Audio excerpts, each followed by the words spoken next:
The Complete Works of William Shakespeare by William Shakespeare. Act I.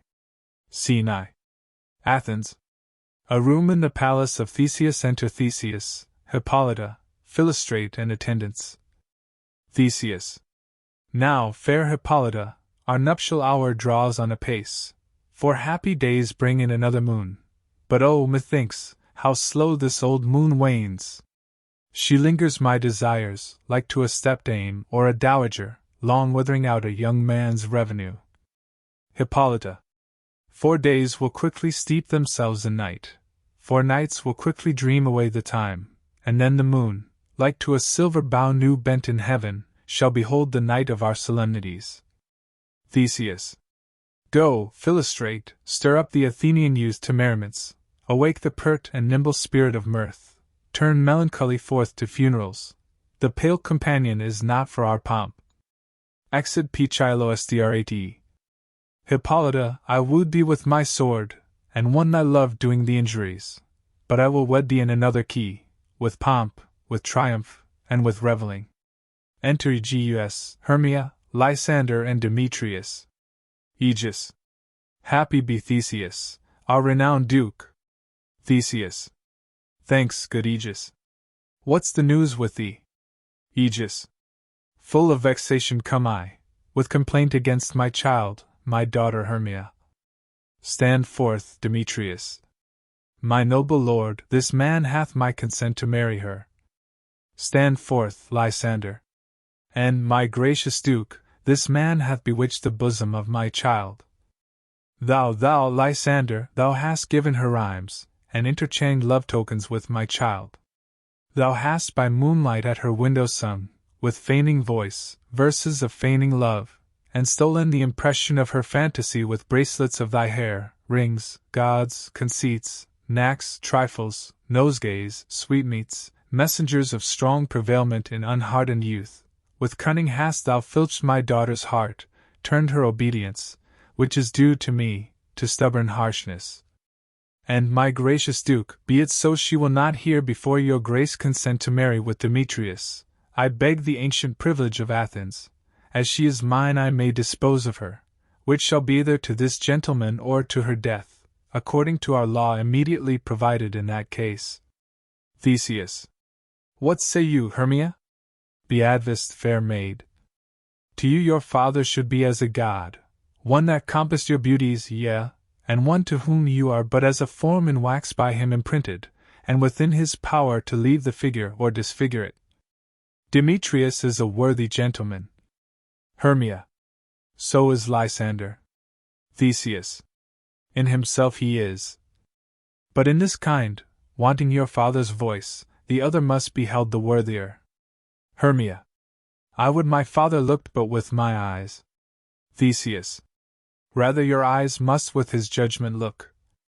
Hermia. I do entreat your grace to pardon me. I know not by what power I am made bold, nor how it may concern my modesty in such a presence here to plead my thoughts.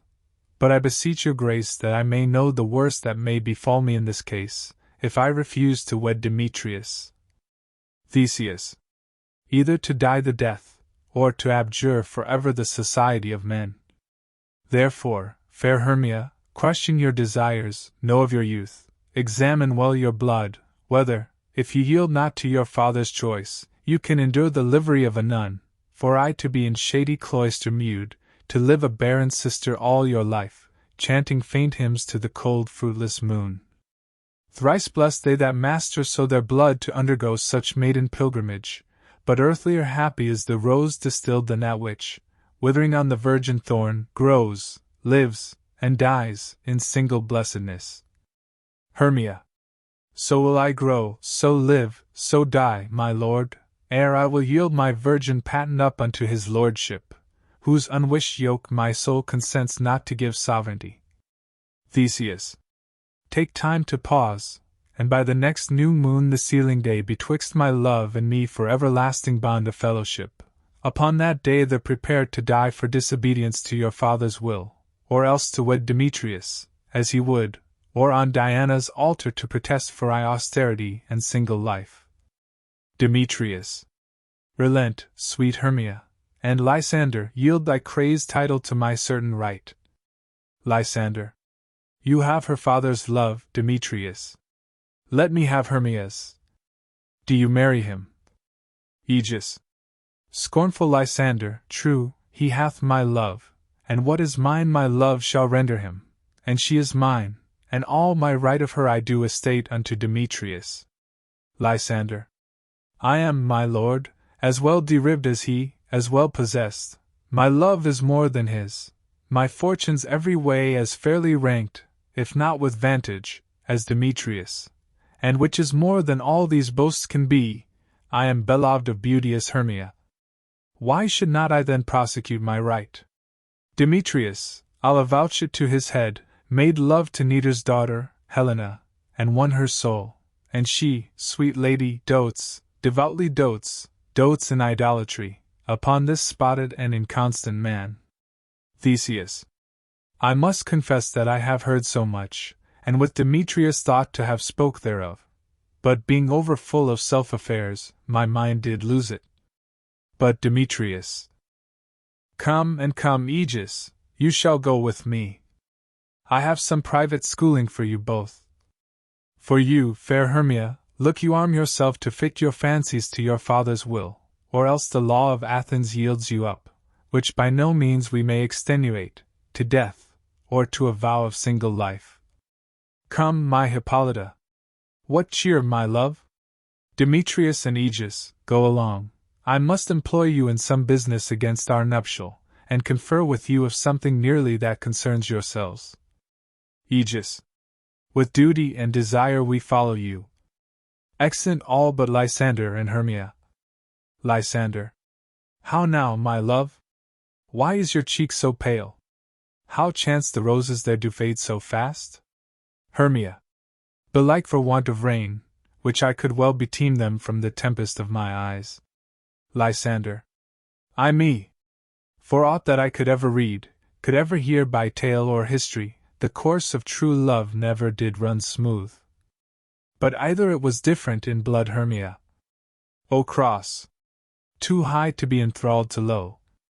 Lysander. Or else misgraft in respect of years, Hermia.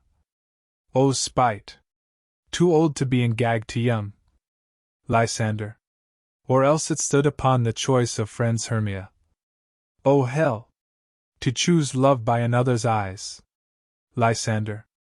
Or if there were a sympathy in choice, war, death, or sickness did lay siege to it, making it momentary as a sound, swift as a shadow, short as any dream, brief as the lightning in the collie night that, in a spleen, unfolds both heaven and earth, and ere a man hath power to say, behold, the jaws of darkness do devour it up, so quick bright things come to confusion. Hermia.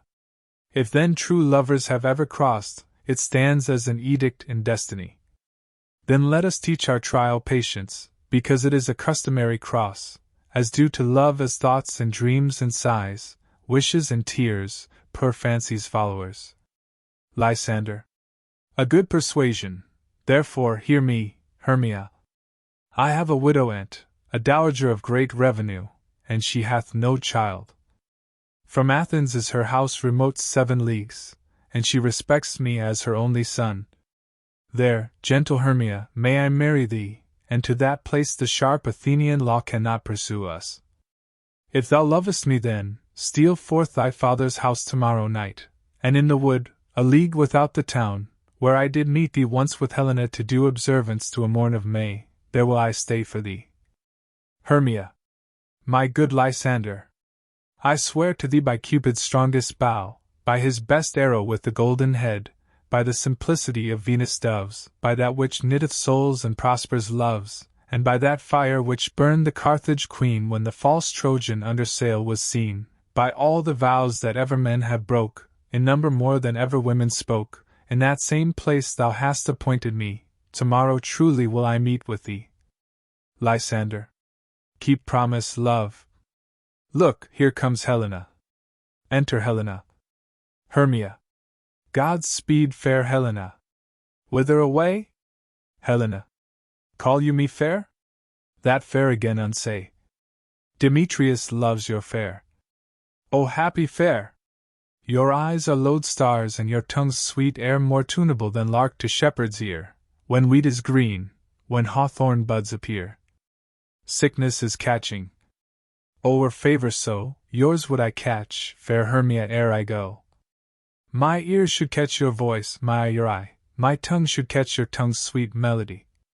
Were the world mine, Demetrius being baited, the rest I'd give to be to you translated. Oh, teach me how you look, and with what art you sway the motion of Demetrius' heart. Hermia. I frown upon him, yet he loves me still. Helena. Oh, that your frowns would teach my smiles such skill! Hermia. I give him curses, yet he gives me love. Helena. Oh, that my prayers could such affection move! Hermia. The more I hate, the more he follows me. Helena. The more I love, the more he hateth me. Hermia. His folly, Helena, is no fault of mine. Helena. None but your beauty. Would that fault were mine! Hermia. Take comfort, he no more shall see my face. Lysander and myself will fly this place. Before the time I did Lysander see, seemed Athens as a paradise to me. Oh, then, what graces in my love do dwell, that he hath turned a heaven into hell. Lysander. Helen, to you our minds we will unfold, tomorrow night, when Phoebe doth behold her silver visage in the watery glass, decking with liquid pearl the bladed grass, a time that lovers' flights doth still conceal, through Athens' gates have we davies to steal. Hermia. And in the wood where often you and I upon faint primrose beds were wont to lie, emptying our bosoms of their counsels sweet, there my Lysander and myself shall meet, and thence from Athens turn away our eyes, to seek new friends and stranger companies. Farewell, sweet playfellow. Pray thou for us, and good luck grant thee thy Demetrius. Keep word, Lysander. We must starve our sight from lovers' food, till morrow deep midnight. Lysander. I will, my Hermia. Exit Hermia. Helena, adieu. As you on him, Demetrius dote on you. Exit Lysander. Helena. How happy some or other some can be. Through Athens I am thought as fair as she. But what of that? Demetrius thinks not so. He will not know what all but he do know. And as he errs, doting on Hermia's eyes, so I, admiring of his qualities. Things base and vile, holding no quantity, love can transpose to form and dignity. Love looks not with the eyes, but with the mind, and therefore is winged Cupid painted blind. Nor hath love's mind of any judgment taste. Wings and no eyes figure unheedy haste. And therefore is love said to be a child, because in choice he is so oft beguiled. As waggish boys in game themselves forswear, so the boy love is perjured everywhere. For, ere Demetrius looked on Hermia's eyne, he hailed down oaths that he was only mine, and when this hail some heat from Hermia felt, so he dissolved, and showers of oaths did melt. I will go tell him of fair Hermia's flight. Then to the wood will he tomorrow night pursue her, and for this intelligence if I have thanks, it is a dear expense. But herein mean I to enrich my pain, to have his sight thither and back again. Exit Helena. Scene 2. The same. A room in a cottage. Enter Quince, snug bottom, flute, snout and starveling. Quince. Is all our company here? Bottom. You were best to call them generally, man by man, according to the scrip. Quince. Here is the scroll of every man's name, which is thought fit through all Athens, to play in our interlude before the Duke and Duchess, on his wedding day at night. Bottom. First, good Peter Quince, say what the play treats on, then read the names of the actors, and so grow to a point. Quince. Mary, our play is the most lamentable comedy and most cruel death of Pyramus and Thisbe. Bottom. A very good piece of work, I assure you, and a merry. Now, good Peter Quince, call forth your actors by the scroll. Masters, spread yourselves. Quince. Answer as I call you. Nick Bottom, the weaver. Bottom. Red Eke. Name what part 1 and 4, and proceed. Quince. You, Nick Bottom, are set down for Pyramus. Bottom. What is Pyramus, a lover, or a tyrant? Quince. A lover that kills himself most gallantly for love. Bottom. That will ask some tears in the true performing of it. If I do it, let the audience look to their eyes. I will move storms, I will condole in some measure. To the rest yet my chief humor is for a tyrant. I could play less rarely, or a part to tear a cat in, to make all split. The raging rocks and shivering shocks shall break the locks of prison gates, and Phoebus' car shall shine from far, and make and mar the foolish fates. This was lofty. Now name the rest of the players. This is Urkel's vein, a tyrant's vein, a lover is more condoling. Quince. Francis Flute, the bellows mender. Flute. Here, Peter Quince. Quince. Flute, you must take Thisbe on you. Flute. What is Thisbe? A wandering knight? Quince. It is the lady that Pyramus must love. Flute. Nay, faith, let not me play a woman. I have a beard coming. Quince. That's all one. You shall play it in a mask, and you may speak as small as you will. Bottom. And I may hide my face, let me play Thisbe too. I'll speak in a monstrous little voice. Thisne, Thisne. Ah, Pyramus, my lover dear. Thy Thisbe dear. And lady dear. Quince. No, no, you must play Pyramus, and Flute you Thisbe. Bottom. Well, proceed. Quince. Robin Starveling, the tailor. Starveling. Here, Peter Quince. Quince. Robin Starveling, you must play Thisbe's mother. Tom Snout, the tinker. Snout here, Peter Quince. Quince. You, Pyramus' father, myself, Thisbe's father, Snug, the joiner, you, the lion's part. And I hope here is a play fitted. Snug, have you the lion's part written? Pray you, if it be, give it me, for I am slow of study. Quince. You may do it extempore, for it is nothing but roaring. Bottom. Let me play the lion too. I will roar that I will do any man's heart good to hear me. I will roar that I will make the Duke say let him roar again, let him roar again. Quince. If you should do it too terribly, you would fright the Duchess and the ladies, that they would shriek, and that were enough to hang us all. All that would hang us every mother's son. Bottom. I grant you, friends, if you should fright the ladies out of their wits, they would have no more discretion but to hang us. But I will aggravate my voice so, that I will roar you as gently as any sucking dove. I will roar you and twir any nightingale. Quince. You can play no part but Pyramus, for Pyramus is a sweet-faced man, a proper man as one shall see in a summer's day, a most lovely gentleman-like man. Therefore you must needs play Pyramus. Bottom.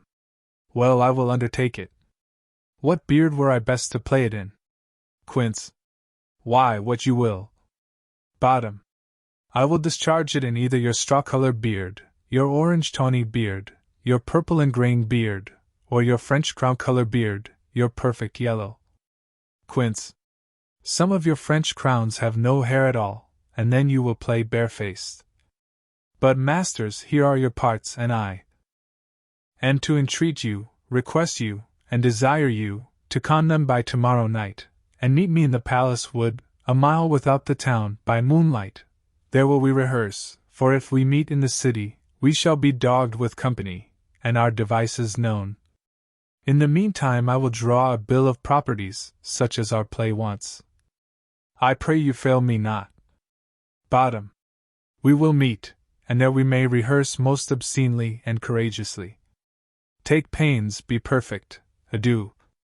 Quince. At the Duke's Oak we meet. Bottom. Enough.